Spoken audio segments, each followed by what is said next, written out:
going to affect things. You know, try to tell LeBron what to do, and that's not the best way to get him to move towards a decision. Sure. You work with him. And you're not the only one, Dave, who's checking in with their sources this morning. I heard that one Mr. Kendrick Perkins has been making a couple of phone calls. Perk, what did you learn? Well, I did. I had to call Rich Paul, little snotty nose ass, and I asked him, "Hey man, what is the holdup?" I said, "What is the holdup? Is it money? Does a team need to make a move?" And you know what Rich Paul told me? He said, "Perk, listen, man, this has nothing to do with money. Whatever LeBron James, the teams that are at the top of his list, they're all going to pay the same dollar amount. He's not asking a team to move anybody that's contradicting what they standing for. It's not about the money. It's about the fit.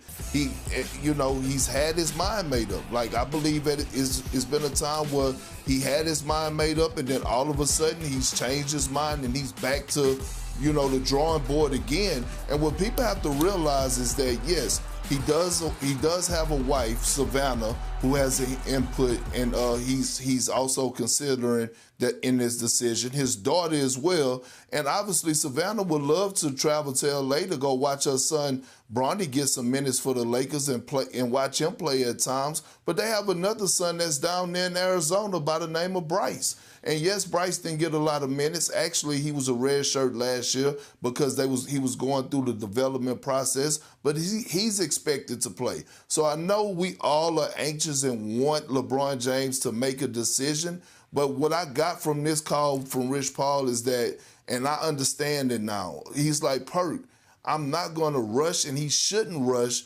One, it's not about the money. He's not forcing the teams to make any type of trades or moves. It's solely about what's the fit, what's comfortable. So I'm pretty sure at some point throughout this process that he was leaning one direction, then all of a sudden he changed his mind. He was leaning another direction, he changed his mind, and it's part of it. We're talking about arguably the greatest player to ever play the game of basketball and how he wants to end his legacy and end his legacy. Like, we all got to be patient, even me.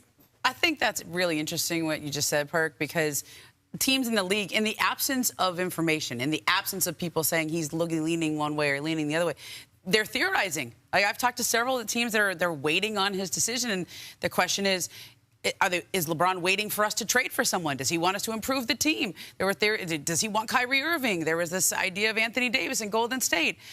And these are theories, okay? But that's what happens when there's a vacuum of information, when people don't actually know what's in his head and what he's feeling.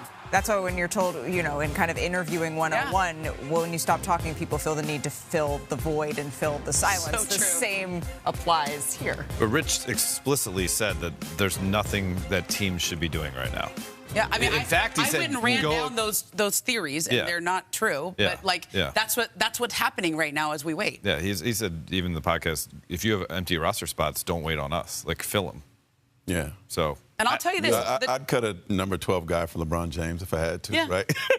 Right. You can hold up to 20 guys in training camp. Paul Gasol once told me in the midst of going through his free agency stuff,